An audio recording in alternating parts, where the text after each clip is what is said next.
They need cooler tanks to stop them from burning out. Because when they take out your home, when they take out you, like they did in Paradise, because Paradise was an EMP test, it was either accidental or it was actually a testing ground. It was a testing ground to see how quickly, how fast it could take EMP and how they could take those buildings out and incinerate. I don't know, the reports anything on 20,000 or 100,000 people have just been cremated. There's nothing left of them. All right. Good morning, everyone. Welcome to Radio 5G. This is Michael Henry Dunn with my co-host, Nancy L. Hopkins. And Radio 5G is a joint production of Cosmic Reality Radio and the Sacred Academy of Geoenergetics, acronym SAGE, here in Crestone, Colorado. And we are very glad to have back with us today our good friend Mark Steele from the UK, who is going to share with us today a lot of developments that are both encouraging and really hard to hear about at the same time, because this is a pretty serious fight we've got on our hands. There's a mass awakening to this 5G. They have absolutely overstepped the mark. I'm getting contact from the US, Australia, all over the continent. People are starting to wake up to this, and it's becoming very, very busy, where I'm spending lots of time talking to people and talking to activists from around the country, but there's lots. We actually in the UK now have got hundreds of groups setting up in towns, villages, cities, right across the country. In fact, the mainstream media, believe it or not, they are starting to cover this, not in exactly the outrageous technology that it is, but they're still starting to cover it as a health risk, instead of, you know, all of the mainstream media were covering it as a security risk. We're starting to see, it was in the Bristol Live News, it was in the Leeds Live News. These are online groups, media groups, where they're talking about the health effects, the detrimental health effects, and that there's no research to show that this stuff's safe. Well, there's never going to be any data to show that 5G is safe, because 5G was developed as a weapon system. Anybody that thinks it's going to be safe, or there's any test that would ever even believe it to be safe, have got something either wrong with them if they know the technology, or they're just deceivers and, not being genuine about, basically trying to deflect people from the reality of what 5G is, or they just don't know. So anybody that knows anything about 5G knows that it's very, very dangerous. It has to be. It was developed by the world's military as a weapon. Killed quite a lot of people. In fact, I know a couple of US ambassadors in the Moscow embassy weren't very well, and they died. Developed themselves leukemia from a pulsed frequency from a 2.5 gigahertz weapon system. That's the same weapon system, by the way, that you've got in your home. That's the same Wi-Fi that your technology companies can come into your home and change the parameters of the Wi-Fi in your home and weaponize it on top of you. Yes. At that time, remember, we're talking about the 70s. Okay. See, the thing of it is, because I didn't know about I thought, okay, they've just started this up, because the reason that I even have any comprehension of it, I was in electronic warfare, and I knew what we could do. Okay, so I'm assuming, okay, I'm seeing all this microwave radiation. I'm going, I bet they've done exactly what we do, which was highly, highly classified. I mean, this went beyond top secret, because there is so much collusion throughout the system. You know, for some people, the Soviets/Russians are your ultimate enemy. For other people, it's like, let's tell them they're the enemy and keep them going. You know? So, right, because we need the game to run the military-industrial complex profits. Right, because when they went back, and I specifically told them, tell NSA to look for microwave. Okay, so that when the NSA went in, they knew exactly the frequencies they had to look for. And they found it.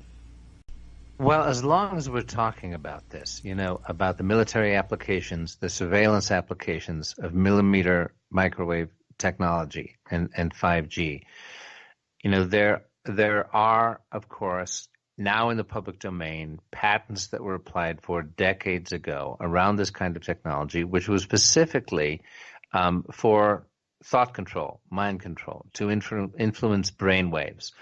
To what extent, and I know there's stuff Mark needs to share with us about what's going on in the UK. I don't want to delay that, but as long as we're on this topic,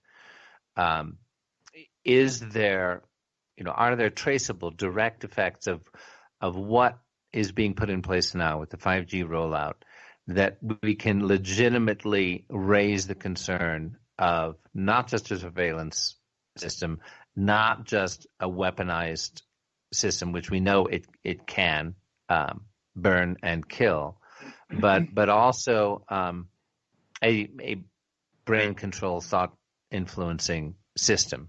Do we have solid information to share on that? I've seen bits and pieces here and there about patents that exist. Is there something we can bring out and share right now with it other than just speculation on 5G in that regard? Well, maybe Mark knows more about specifics, but I can tell you they're doing it simply because if the science has been there for so long. You hear about the science and you don't see it applied, and you have to be watching for this. I mean, one of the telltale signs that I would watch for as an intelligence officer spying on the Soviet Union, okay, was to go back and look at technical scientific magazines and discussions of what theoretically they thought they could do, and then to watch and see when this drops off. Because what would happen is that scientists get together and they go, oh wow, if you use this microwave thing, you can control people's minds. Okay, so they all start discussing it, they do a little science on it, and then all of a sudden it goes dead silent. As soon as you see dead silent, you know that the state of the Soviet Union was taking over the information. All right, and so now you go, okay, they're trying to make this real. And so I think the same thing can be said. We know there's all these patents and everything, but boom, all of a sudden it goes, semi-silent, and then it comes back up because people find the patents. But I guarantee you, this is part and parcel of what they're attempting to do, is to control, not necessarily come out and kill initially, but to control. On a scientific level, where you have all these CIA bureaucrats in a room, and this is a very, dry, dull sort of meeting, and this one fellow is presenting some findings regarding either a chemical element that could be put into an aerosol spray that could conceivably be sprayed over a population, and that they had found that this element or combination of chemicals could actually have a genetic effect. They were proposing to possibly spray this over the Middle East because they had found a way to access the genetic code that actually hardwires the human being to seek higher reality, to seek meaning, transcendence, basically to seek God. And they said, hey, we found a way to actually switch that off. Wouldn't it be great if we could turn all these Muslim fundamentalists who are all, crazy about God, we could just switch that off and sort of dumb down their impulse to seek the divine? Well, they're probably not going to confine that to just the Middle East and Muslims, though of course Muslims are also, a very large population in Indonesia and India, etc. But do you think that they would confine that technology and say, well, let's keep our own population, safely away from the God thing as well, because in the long run, without actually naming it as such, they could say that's really not in line with our agenda and our design for Americans. That particular subject, yeah, it's a fake narrative. I can pretty dispel the narrative. What actually happened? You can't sell to the security service, any military organisation, that you're going to wipe out all of that population. So you've got to give them something to go off. You've got to be able to tell them that this is actually a control. Let's control the masses. Let's spy on them. Let's control them, because that's what you see on the tin. I know this technology really well, and that's what it's able to do. It's battlefield interrogation. And the reason why the telecoms companies are currently using sub-gigahertz is it's an urban environment, long-range radar piece of equipment. So, but here's the rub. Here's the bit where it gets really interesting. The mainstream narrative state that you've got to have these transmitters every few houses because higher frequency, that's what they're telling us. It's higher frequency, so they've got to be closer. So we need lots, billions more of them, like every couple of homes. We need them every couple of homes because it doesn't travel very well. It is a crock. It's a fabrication. Reason for that, it's a kill grid. It's a weapon. And it's here to mass kill the population of the USA, the West. If you look at the capacity of the equipment, I have 31,875 streetlights in a small, stinky little town called Gateshead. That's obviously run by a load of Luciferian devil worshippers. Now, I say that because obviously there is, they've got history here, you know, a bit of Luciferian worship, etc.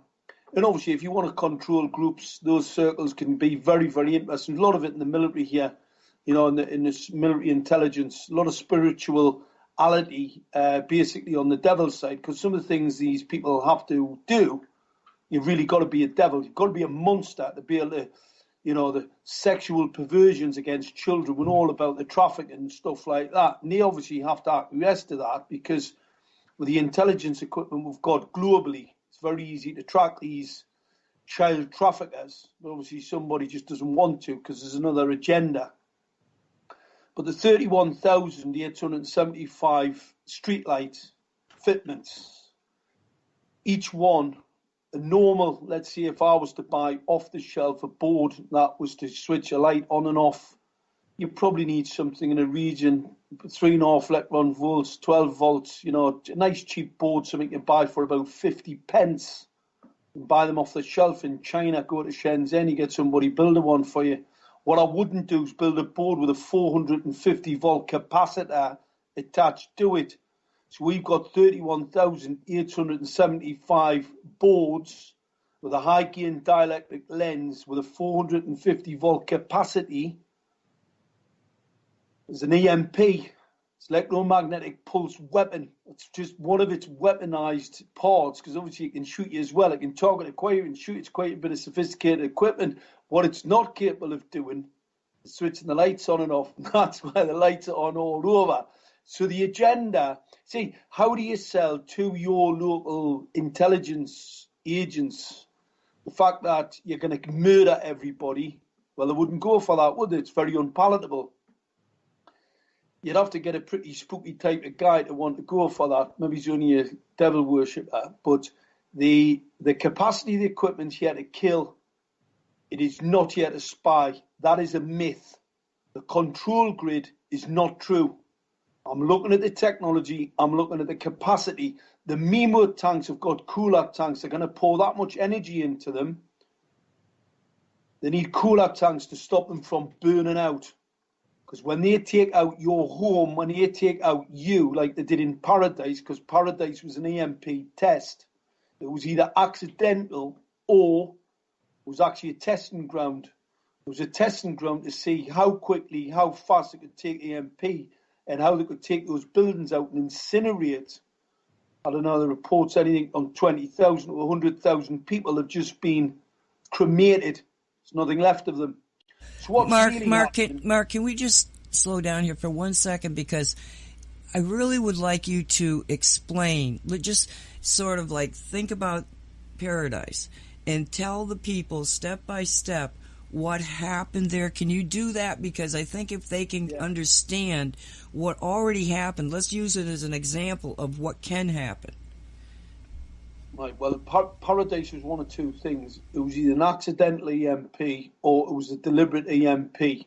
I'm not really sure because I didn't pull the trigger. Now, what I mean by that, if where energy companies coming in up to people's properties and fitting smart meters, all of these smart meters have an overcapacity potential. They have massive potential to pour significant amounts of microwave radiation into your home. It's what's called overburden. So that by the time I fill your home with your smart TV, your deck phone, your Wi-Fi, and let's say I just come in remotely, all of these devices can be activated remotely. They can come in, they can switch them on. You switch them off, I can switch them back on remotely. So I can come into your home and I can switch all them on, I can turn them all up, all at the same time. And then if I have an overcharge, an overburden, or I want to set off an EMP, electromagnetic pulse, then I'll just incinerate you and your home. So, and how that happens, you've built your home up into this microwave pulsing primed building where all the hydrocarbon, your plasterboard, your timber, you're basically 99% water. So I'm basically just, charging you up. And then when you're pulling over an EMP, you just vaporize. And that's the images. If you look at the images in Paradise. 1 second. I want that to be very clearly understood. He said the word, you will be vaporized. That means you're going to go poof, disappear. Now, let me just stop you here so that people can understand why. Again, I'm going back into history. I was explained to me a system back in 1976 that it was an electromagnetic pulse, and if it was completely in sync with your body, what would happen was it would disrupt, jam your system to a degree that the molecular cohesion of your body would be lost, and you would go into a white light flame. Boom, gone. And it happened. They actually activated. That's how I know that it happened. So if it's off, if it's not completely focused, well, then you get, deranged in your mind, or maybe you'll have a heart attack or something. But by this time, they know exactly the frequency at which the average human body will lose molecular cohesion. So they don't even have to worry about killing you and then having bodies. They just get rid of your body and you in one quick pulse. Right. And if I could just point out here, when we're talking about, first of all, Paradise, California, and the fires there, and how an EMP would be used in this way. In case some of our listeners aren't aware, the nature of the fires in Paradise, California, there were many firemen who said, we have never seen fire behave in this way. There are many instances in which a building not near the trees that were on fire would just suddenly implode in flames. Multiple occasions. And yes, there are certain conditions under which at a certain level of heat, a building will suddenly catch fire so quickly that it looks like that. We're talking veteran firefighters saying they have never seen anything like this, and that this appeared to be a targeted energy weapons system that was being tested in Paradise. And, we happen to know of someone who has done a lot of research on the deep state, on the cabal, etc., who had a huge amount of research, hard copy research in his home, lived in Paradise, and poof, gone. It was all vaporized.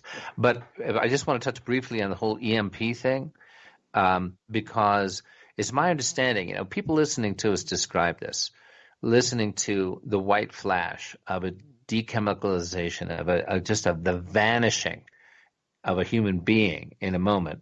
They're like, well, okay, maybe they can do this, but, how would you possibly get away with this? I mean, just, having people vaporize or disappear, it would be so obvious. People would be so outraged, they could never get away with this.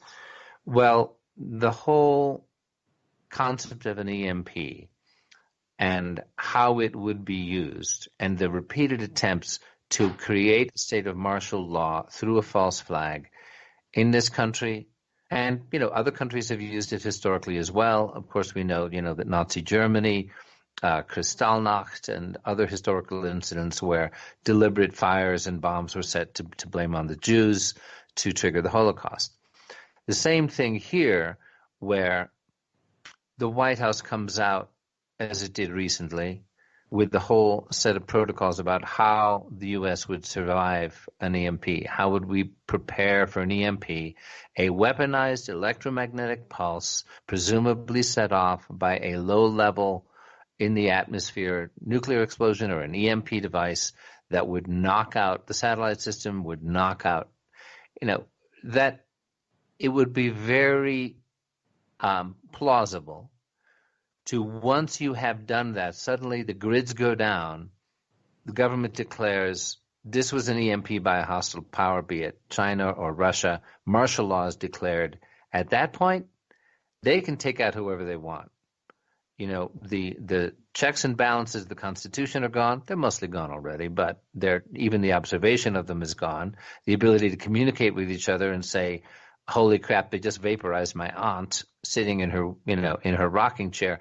That's all gone. And it's at that point, I think, if you're looking at a major depopulation agenda where the puppeteers behind the puppeteers, maybe even the puppeteers behind the puppeteers behind the puppeteers, who want to see a global war would be using this. So I just wanted to frame that story for our listeners. Please continue, Mark, with your description of how this rolled out, both as a weapon and an EMP or thought control device. Let me just go back here for a second to where he was, because what he's saying is that when you put these 5G devices into your home, you are now connected to the 5G system, and that 5G system is now bombarding you with microwave energy that is actually creating a very unstable situation within your own physical body, never mind the structure of your own home.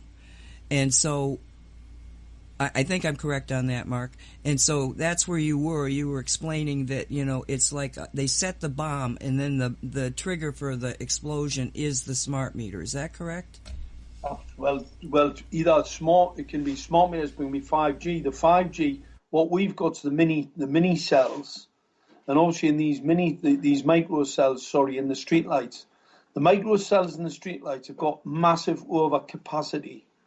I mean, I showed it to a judge in the case when I was in the court, when I was actually in the witness stand, and the judge, I said to him, Your Honour, I said, that there is a control management system for a light. It operates on 12 volts.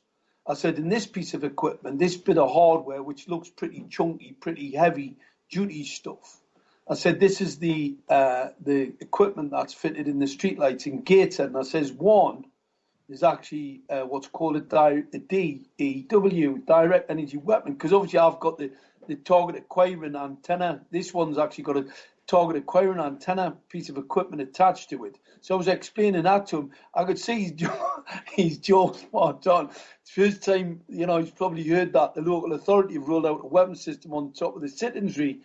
And, these judges, it's. I think I've had about 5 judges up there now, and they've all read my skeleton argument, all know what's going on, which is bizarre to say the least. But that's acquiescing in a human rights crime, because that's what 5G most certainly is. I mean, we had some terrible news last night. A young boy, I knew his mother contacted me about a year ago. Through a friend. A friend asked me about this 5G and whether it would cause strange cancers. And I said, well, it's experimental. It's an 868. We're not really sure. And obviously the phased array radar, so the scanning part of it. I said, we're not really sure what type of cancer, but yeah, I can guarantee we'll have some strange ones. And we'll definitely have quite a lot of brain cancers, strange brain cancers. Not be the normal, the glioblastoma from mobile phones. These will be a lot more strange, in which that's what we're starting to see, because we've had a couple locally who've had brain cancer. I just had a report yesterday of a young girl who've had brain cancer. But going back to this young boy had developed a very interesting cancer, a heart cancer. So his mother sent me all the details of it. And I'm not going to mention who they are, what really happened in relation to that, but I checked up the cancer, and lo and behold, the cancer was extremely rare and has only ever been attributed to radar operators. Very, very rare. So the fact that a 5-year-old, well, obviously he was 4-year-old at the time, a 5-year-old child would develop this type of illness is unbelievable and incontrovertible that it is the streetlight phased array, illegal, unlawful, secret rollout of 5G in the gated area. That is most certainly the cause. And that poor little lad died yesterday. My condolences to you, Mark, because I know that your heart must have been involved in the family. What he's saying here to you, it rings very true with me, because when I realized the dangers of all this stuff, it was I eventually, I was out of the military. Well, I was still in the military, but in the reserves. And my brother, who was in the Navy, he came down to Florida because he had to do some Navy work off the coast, and so I got him to tell me what he was doing, and I didn't realize that he was working with radars. And I said, "Whoa!" I said, "How long have you been working?" He says, "Well, that's what my job is. I work with radars." And I tried to explain to him the problem with radars is it's the same thing that's in 5G. It's exactly the same thing. It is 5G. Okay, so because I already knew that in secret information, highly classified, that they were seeing really weird cancers in radar operators and radar technicians, particularly. But this was the military; they kept that all silent. Another thing that they kept silent, Mark, when Vietnam happened and they came out with the first night goggles, okay? What happened was it was burning the retinas. It was causing damage in the eyes. And I was a safety officer of the company, and I was called to this meeting, a highly secret meeting, and they're telling us this. And I said, well, how do we tell the troops this? How do we tell the people that have been exposed to this that they're gonna have blindness in a few years? And they said, oh no, you can't tell anybody. This is secret.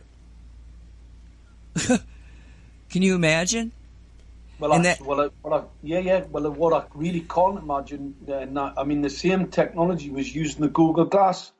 What I cannot understand is how this killer technology, if I was to build, and I've been involved in a number of weapon sight systems, we use the 560 nanometers. And the reason why we use that, not that it's 100% safe, it's just far less biologically active than either full spectrum or the blue spectrum light. So obviously you use the green spectrum. That's why weapon sight systems are mainly green, because they're less damaging to the retina. Full spectrum light's pretty damaging. We did some research where where retinal cells in vitro, where they were tested against these blue LED emitters, we had less than 20% survivability.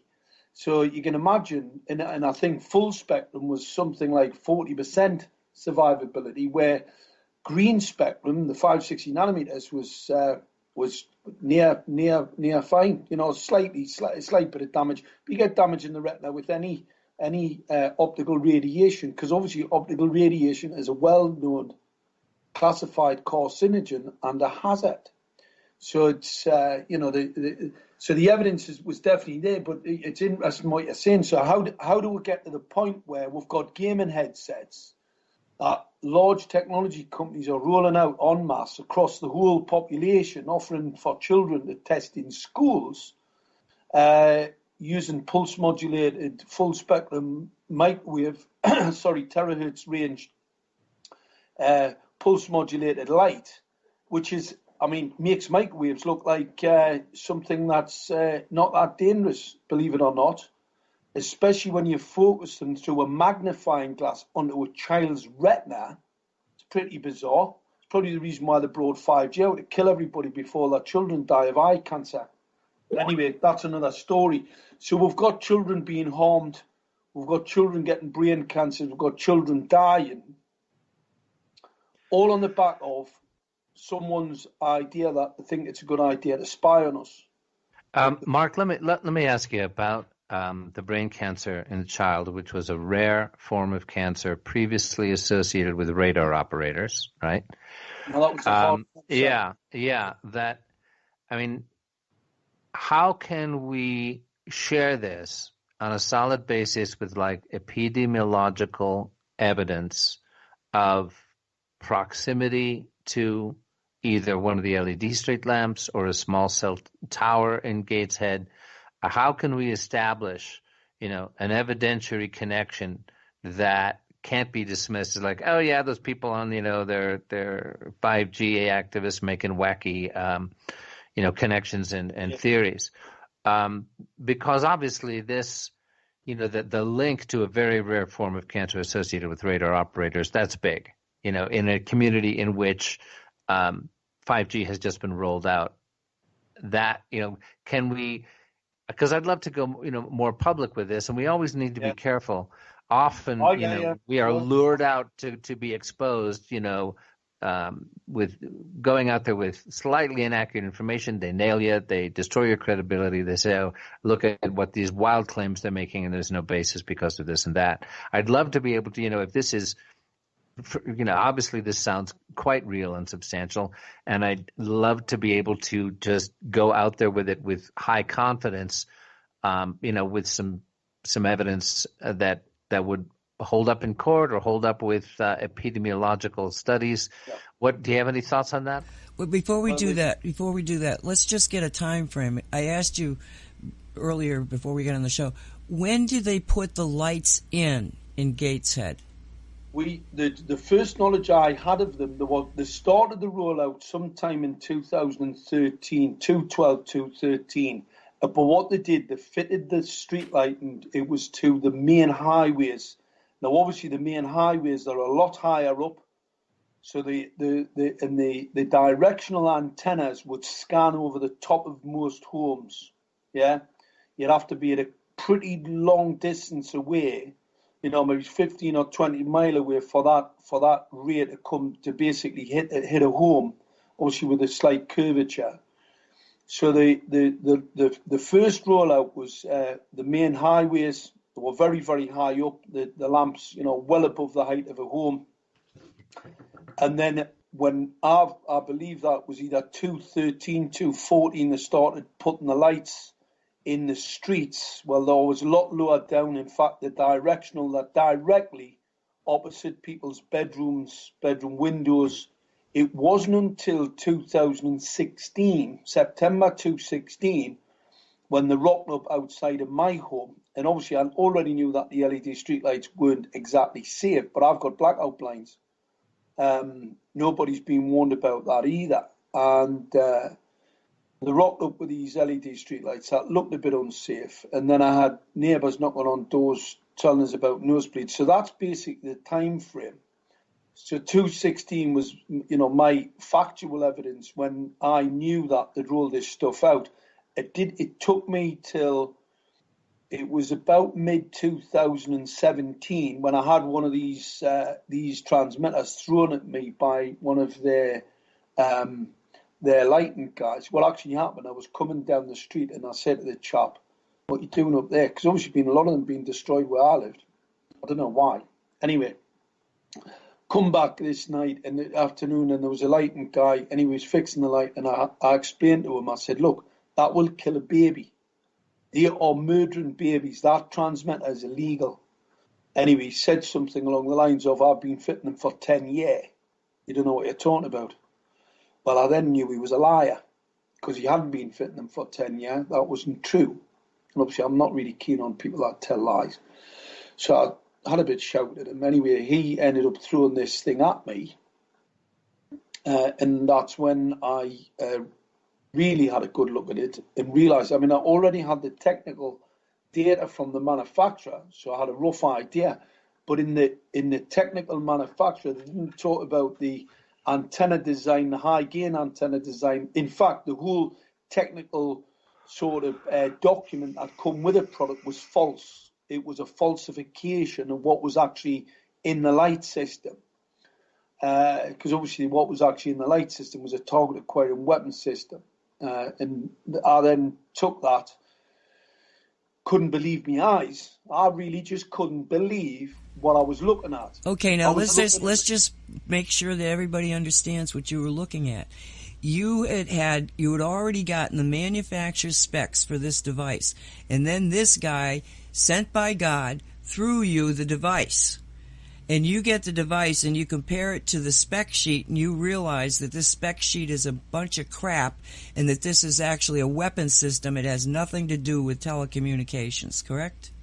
Absolutely. They had actually applied for Part 15 FCC approval for the antenna, and obviously this one was a high gain. Well, that would normally apply to a dipole antenna, and it most certainly wouldn't apply to a 25 milliwatt transmitter. And obviously we were measuring radiation in people's bedrooms. You know, Part 15 FCC, I think it's about 50 meters. It can be no more than 5 milliwatt. We were millivolts, sorry. We were actually measuring in people's bedrooms 800, 4,000 millivolts. And a Part 15 FCC at 30 meters should be no more than 5. Otherwise it fails. So, but that was just it was just confirmation of the antenna design and how this antenna can focus a signal. And obviously that's what it was doing. It was sweeping the area with a scanner. It was scanning the area with this and the reason for the sub-gigahertz. And that's why people have to understand, do not do your own research. Do not believe the mainstream narrative. The higher frequencies, the 30 gigahertz, 60 gigahertz, I'm telling you now, doesn't travel in air. I can gas you with it. I can make a gas chamber with it and gas you with it, but it's not going to travel in air. So that's the equipment they're rolling out in America. They're currently putting out these reactors to gas people at 60 gigahertz because it doesn't serve any other purpose. You can't get a telecommunications signal up to 60 gigahertz. I mean, how do you do that? It's just, I mean, this is crazy. This is absolutely crazy what we're talking about. Let me ask you something. Yeah, Mark, excuse me for interrupting.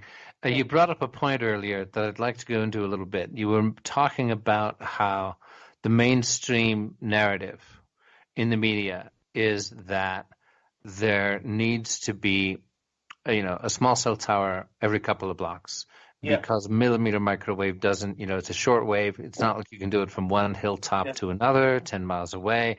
But you were saying that possibly in concert with the low-level satellite network being rolled out, 20,000 low-level satellites across the planet, or I wasn't quite sure, but it seemed as if you were saying that for 5G to go online with the potentially deadly effect, surveillance effect, that brain effect that we're talking about, it doesn't necessarily need to be that close. That we've got all of us looking for small cell towers going up every couple of blocks. This has been very much part of the narrative that I've been sharing with people because I thought that was a basic aspect of the technology. Exactly. Yeah. And are you saying now that it potentially is not, and that they could do it? Not. Yeah, it's definitely not. The sub-gigahertz range, these small micro cells are operating a sub-gigahertz range, and the reason why they're doing that is because it's urban environment radar. Sub-gigahertz long-range radar operates mainly in the sub-gigahertz range. I mean, the weapon systems, the sweet spot for weapon systems is about 10 megahertz up to about 10 gigahertz. That's your real sweet spot. You get over there, you get a bit too high, then it's not going to be much good to you. But the real sweet spot, you see, for your target acquiring, if I want to look into the urban environment, it doesn't have to be sub-gigahertz, but once you get beyond the sub-gigahertz range, you start to get attenuation in there, you start to get it blocked by concrete and brickwork. Well, if I want to look into your home, if I want to see what's under your bed, if I want to see you having relationships in your home and spy on you, I need sub-gigahertz signal. And these micro cells are operating on the sub-gig, and they're turning around saying they need lots of them. They need every couple of houses because they don't travel well in air. Well, I'm going to tell you, they travel pretty well in air. It's long-range radar. I mean, these signals have traveled 3,000 miles these travel within the the built-up urban environment, 15 to 20 to 30 mile. In the built-up, I'm talking about going through lots of reinforced concrete here, by the way, in a cityscape. So let's say if I've got 20 or 30,000 of these, I can blanket coverage, 3D map a whole cityscape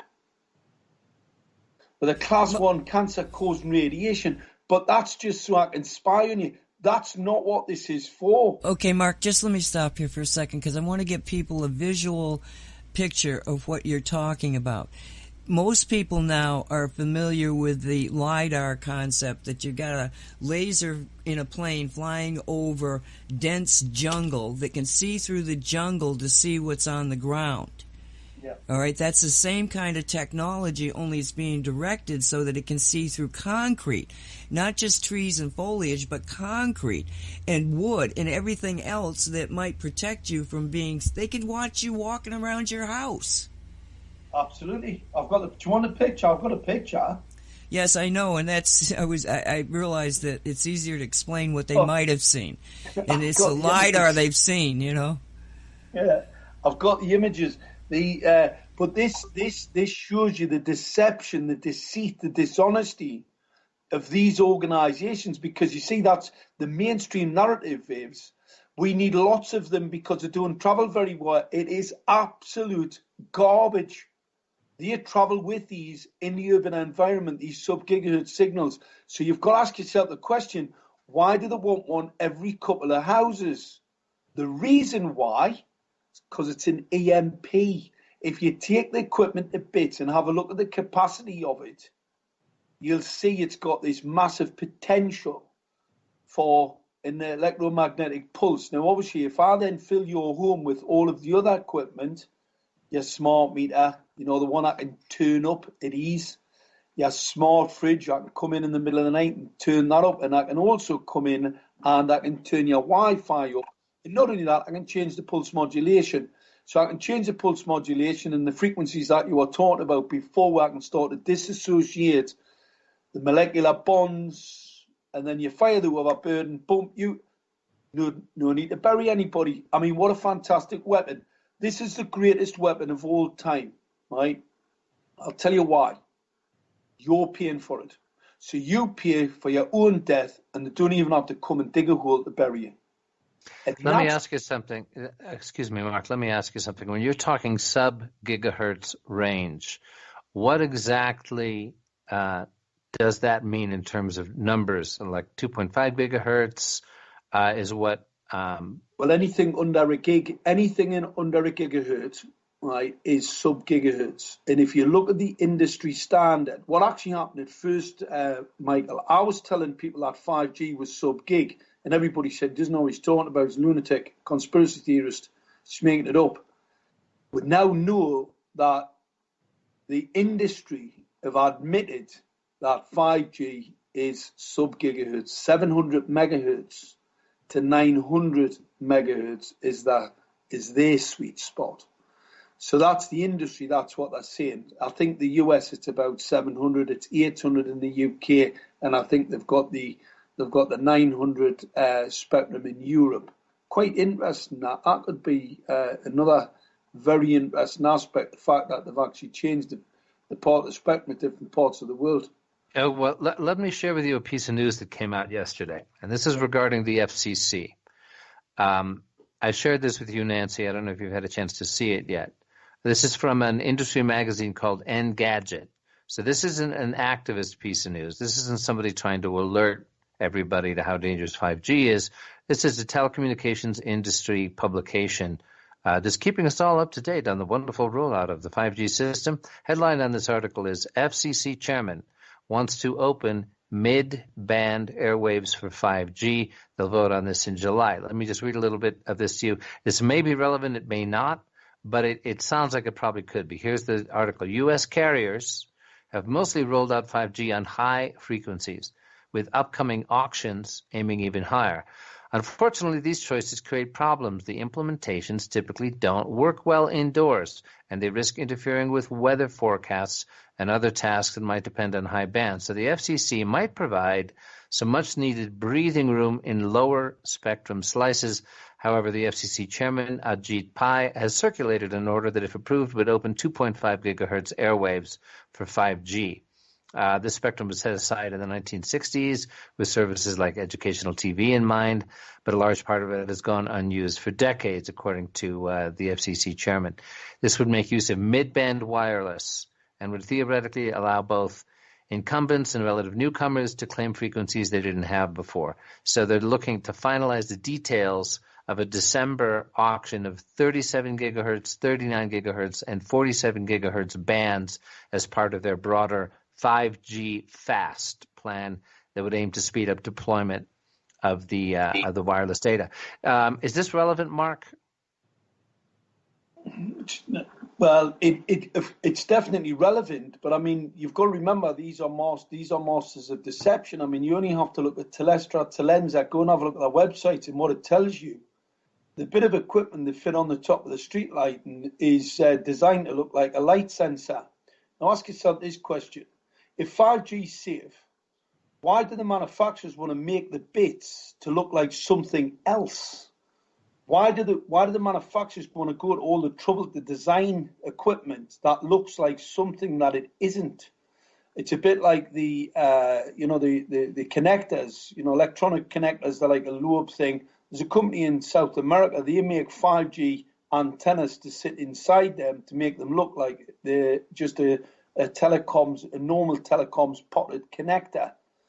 And you can hang them on the side of telegraph poles and nobody be none the wiser. So why are companies across the world, telecoms companies, going to all the trouble of designing that equipment to look like something? Either to be proud of 5G or they're not proud of it? Or does it actually mean there's something a lot more sinister in relation to the rollout? Well, what I'm going to tell people, 5G is a weapon.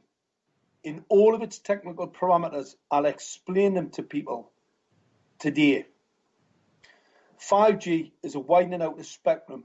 In the lower part of the spectrum, as well as the higher part of the spectrum, both are just as dangerous. The higher frequencies don't penetrate walls as well. The sub-gigs do. So if I've actually got a 30 gigahertz emitter, right, and I've also got a sub-gigahertz frequency emitter, I can penetrate your home with ease because I've already penetrated the wall with a sub-gig. Do you know what I mean? I've already resonated the frequency in your concrete wall with a sub-gigahertz frequency, so I can break through. Now, okay. I gotta stop you here. So you're saying that the sub-gigahertz, meaning that if you see 1 gigahertz, that's gigahertz above. Sub is anything below 1 gigahertz. When you put a 1 gigahertz on a concrete wall, that wall begins to disintegrate because it's losing its molecular cohesion, correct? Yes, correct. So this is absolutely, without any equivocation, a definition of a direct energy weapon. This is exactly what brought down the Twin Towers on 9/11. Of course it is. My God, I didn't know what frequency, Mark. I'm going, how the hell did they do that? I knew what they had done, but it was like, what frequency?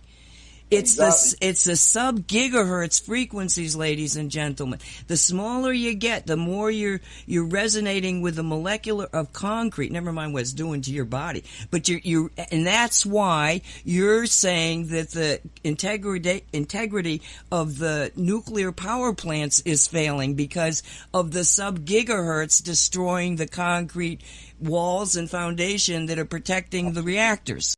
Let us explain what 5G is first, Michael.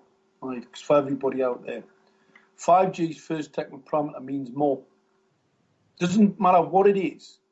A lot more of it is 5G. And the reason that's why it's a weapon, because obviously we already know that the small amount that we've had with the 4G rollout has killed quite a lot of people sick. So 5G is billions more antennas, billions more close proximity antennas. Doesn't matter what they operate. I had an argument with a guy down in London. They're doing this telecare. All the equipment, all the hardware is 2G, 3G. They're 2G, 3G boards. The whole equipment platform is all in that spectrum. Yeah, it's all older equipment. Hasn't got the high gain dielectric lens antennas, which is specific to 5G, by the way. Anyway, the guy's telling me it's not 5G. I said, listen, it's 5G. They're putting it on the people's chimney breasts and putting it in their roofs for a telecare. It's all part of the 5G weapon, because the 5G is all about filling the environment with as much microwave radiation as possible. Because like I said, 5G's got nothing to do with telecommunications. 5G is a weapon. So the more I put into an environment, no matter what it is, that's why, and this isn't me saying this, you know, I mean, Ofcom and the European Union have identified 5G as 1G, 2G, 3G, and 4G, as long as it hits the main technical parameter, which is densification. Weapon. The more you get, the more you die. All right? But this is where it's really interesting, because if you look at the overcapacity of the equipment that are fitting to the street lighting and the smart meter grid and the smart grid, the capacity of the equipment to be used as a weapon, it's all there. One of the things that's pretty interesting, I think, what happened in Paradise, obviously, whether it was a test or it was accidental, the equipment, there was a burnout at the power stations, at the transformers. It was the same when they tested it in South Korea. They had a burnout at the transformers. They had a burnout in the electrical equipment, because this stuff will burn out your normal infrastructure. And this is the reason for electric cars. Because you know electric cars don't make any economic sense. Don't make any sense at all in any way, shape or form. In fact, pretty toxic to the environment, very toxic to humans who drive them if you're driving for any more than 30 minutes. In fact, I wouldn't like to drive one at all, because the magnetic flux in the cabin's pretty high. And if you're travelling at speed and also you're changing the speed, so you've got that oscillation of speed, that's not very good for the body at all. So bad heads, sore eyes, and that'll kill you. That'll make sure you buy yourself an electric car. That'll make sure you don't get your pension. Mark, Mark, you're on cars now. We need to get back to Paradise and what you were talking about, the substation. Well, see where the Paradise attack. Now, it may have been an accident. It may not have been an accident, but whatever it was an EMP. And you can tell that by the disappearance of the people. Obviously, there's reports of lots and lots of people where they just disappeared. And the buildings, the state of the buildings, how the buildings were basically burned to the ground very, very quickly. Ferocious fires. That's always a thing to look out for, because obviously if you get an ignition and the fire's ferocious, Grenfell Tower was a very good ferocious fire. And obviously there was lots of question marks about the lack of bodies, which tells you that it was potentially an EMP, could have been a test. Quite interestingly enough, Grenfell Tower just had a new type of smart meter fitted. The previous smart meter didn't work very well and had been setting fire to all of the appliances in the place. That was something that kept out of the mainstream media. In fact, it was so bad, the council had actually had to pay the residents an ex gratia payment. I think they got 170 or 270 pound each, because their equipment in their homes was bursting into flames. Pretty interesting bit of information, and something that was totally kept out of the media, something that was well documented, and still, for some inexplicable reason, never got aired again when the fire actually took hold. Then obviously we've seen the catastrophe that happened. There's recently, just a couple of weeks ago, we've had another fire in London. And when I looked at the pictures are really telling, because you can see the buildings gassing off. So the flames are actually on the outside of the building, and the building's not on fire. building itself isn't on fire, but the building's gassing off. So obviously you get the right oxygen mix with whatever hydrocarbon gas is being broken down and coming off the building, and then you see this wall of fire, this absolute wall of fire, but you can see the fabric of the building. So it's not where, if you watch a normal fire, you see the fire bursting up through the windows and going up the wall, and basically it's at the top of the ceiling, and it comes up through the window and then goes up the wall. And that's why we're seeing these fires that firemen have never seen before. They're inexplicable. Mark, let me ask you, Mark. Exactly the point you're making. They're not rolling out 5G and turning off 3G and 4G. It's a layer cake of more toxic Wi-Fi. It is a densification. It is cumulative. And by the way, 5G is not going to improve your cell phone reception. You get a lot of people going, oh, yeah, bring it on. I can barely, hear, in my area, and the reception's so bad on my cell phone. It's data carrying. It's not about getting better, cell phone voice reception, right? But this issue of densification being the key factor whereby we can know, that 5G is being rolled out. Is the rollout of the satellite network going to effectively blanket all of us in 5G with or without small cell towers every few hundred yards? Is that what you're saying? Right. Well, the issue that you have, the satellites in air are basically a mirror system. You do get some satellites that have got quite a bit of energy, but nowhere near powered up enough to be able to be dangerous to people on the ground. What you do, you use them as you've got a ground-based weapon. If you're going to use them as a weapon, you get a ground-based weapon. It's basically just a mirror in the sky, and you can then it's how they develop them for tracking in ICBMs. That's the whole point of satellites, so you can actually take a weapon system over somebody else's territory and drop it on them, because obviously they're not going to let you put a ground radar to track anything in, so you've got to put it in the air. So that was the whole point of satellites. And these satellites, obviously, in the sub-gigahertz range, you've got quite a bit of distance there. So the weapon can be pretty potent in that, because it doesn't attenuate in there very well. And so you've got quite a heavy punch. So these ground arrays, these massive ground arrays, have the potential to be used as over-the-horizon weapon systems, where they're reflected off these satellites in the sky, take anybody out anywhere in the world, take a building out, take a military base out, take something out.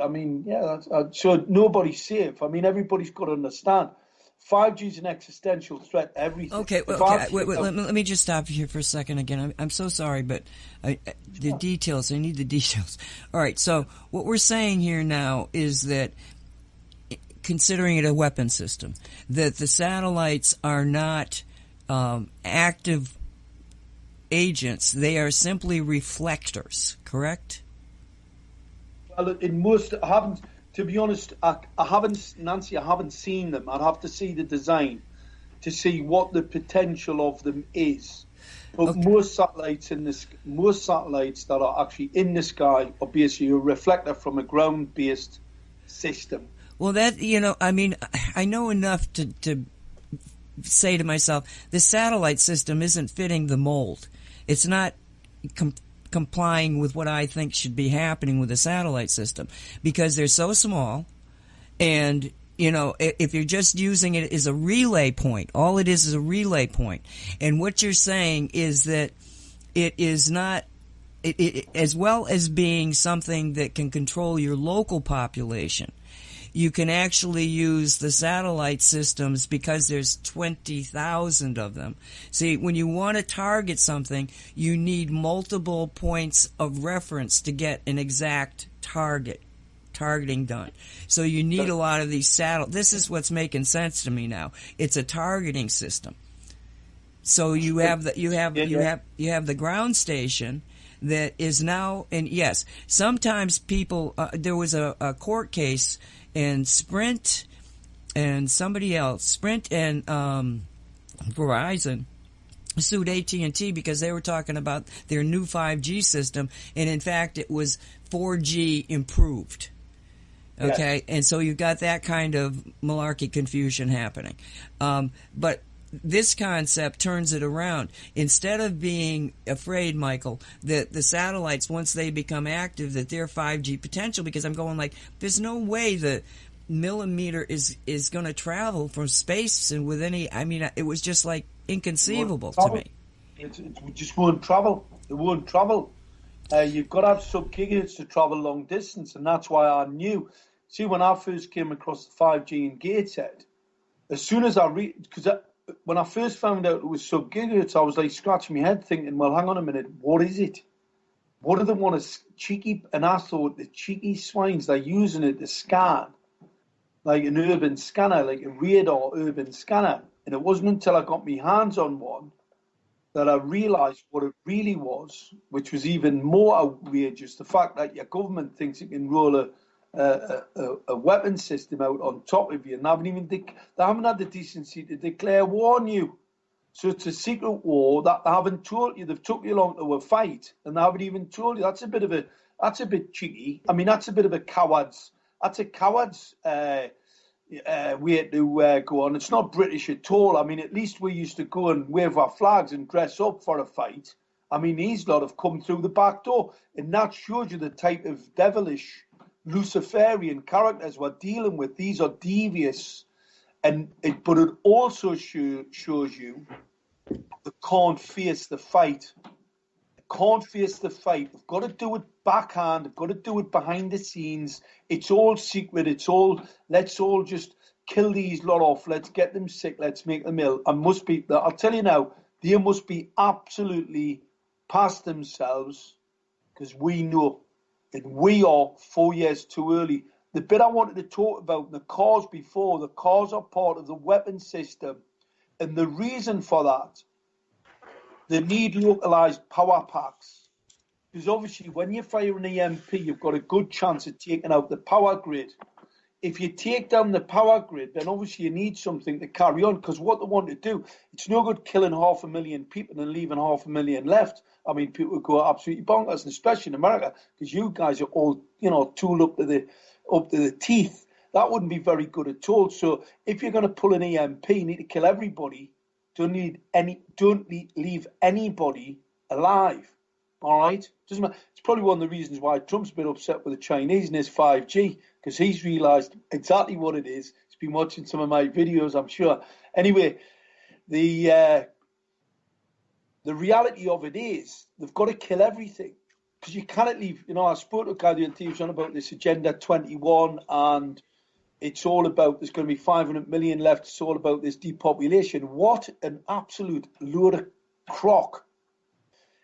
Can you imagine? You're the controller. I'm the person who's just wiped out the vast majority of the world's biology and human life. All right? I'm going to leave 500 million people left. What if they turn on us? Now there's a potential problem. Now what they're starting to talk about is the health problems.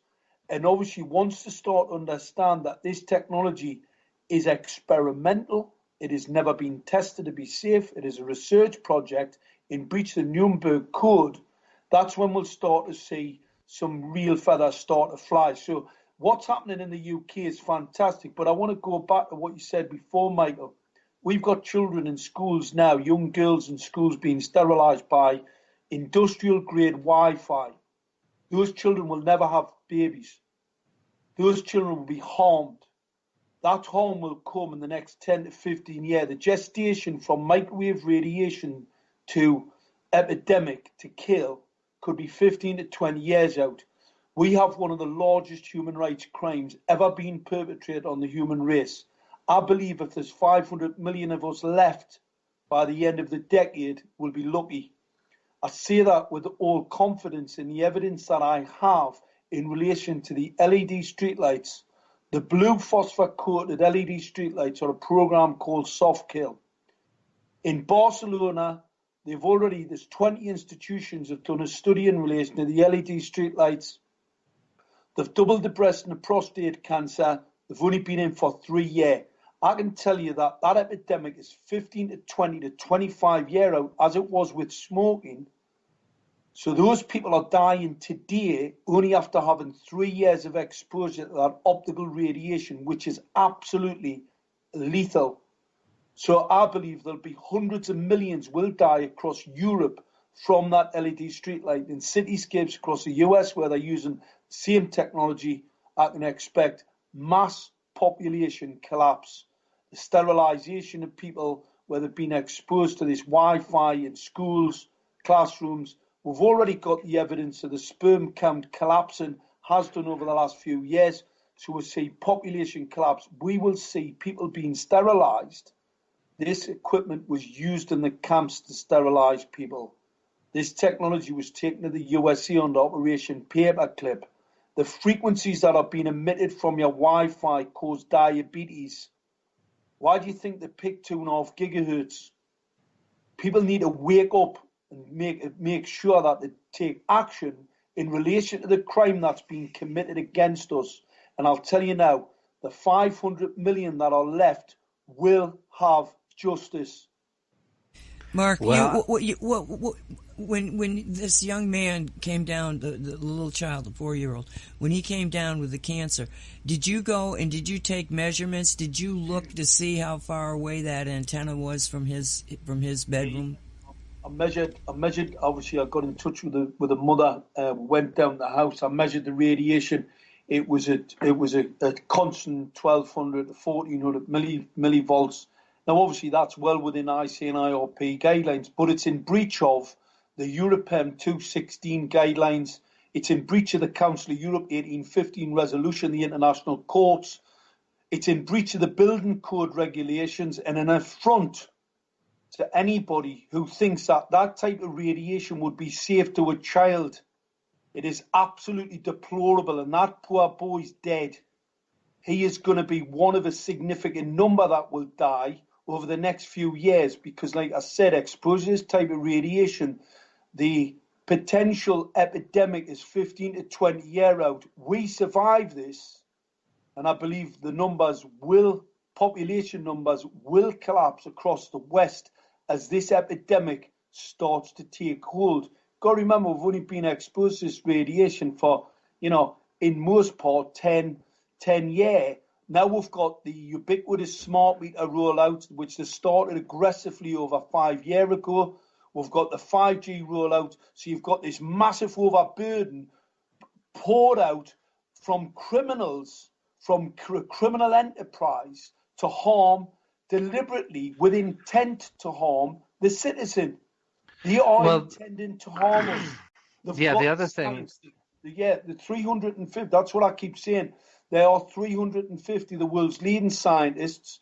Deborah Davis's group, they got signatories. 180 leading scientists wrote for a moratorium on microwave radiation in air. It was ignored. The 350, the 80,000 signatories to the 5G Stop Space Appeal, ignored by criminals in positions of power, public servants who forgot their role, that they serve us and they are not our masters, and they cannot and are not in a position to harm the people. What I'm seeing happen here is that these local groups are getting together because they start talking to one another. Now, are you seeing the same thing, that it's totally grassroots, that you guys with your organization aren't out there in the streets telling this people to beware, and it's actually that they're becoming knowledgeable enough to organize themselves? And the truth can sometimes be very, very abrasive and very, very, not very nice and not palatable. However, this is not going to be easy. The people who are behind it are going to try and do everything they can to carry on with their plan. We have to overcome that, and that's going to take every fiber in my body. They didn't use social media. I mean, they've got it, but they went to the streets. They got in front of the telecommunication stores and gave people information. That's why I'm so firmly convinced that if you just start talking to one another, you're going to find the organization will come together right in your neighborhood, right in your own home, with the people around you. And that's how it's got to work, because just like Mark's saying, we don't have any way of knowing if they're seeing our 5G posts. Small number that's coming through are enough to give people hope that we smash this evil. But I've also got to go back to, it's very important we know their battle plan. Obviously, you get people who want to do petitions, knock on council doors. People have to do more than that. People have to make lots more people aware about what's really happening, and that's how you tackle it. It's always best to know your adversary's battle plan, and if you've got right. So we are at 12:03 p.m. here in Crestone, Colorado, in the mystical San Luis Valley, and so we're going to wrap up our program today on Radio 5G. Mark Steele, thank you so much, my friend, for your courage and for your time and sharing with us here today. And thank you all for listening and being with us on Radio 5G. It's 5G-KNOW.com, 5G-know.com. Lots of great information we're sharing with everybody there. So God bless us, everyone. And Nancy, do you want to say a farewell for us all and take us out into the music? Thank you, Mark. Appreciate you so much. Michael, same. And everybody be safe. We'll see you later.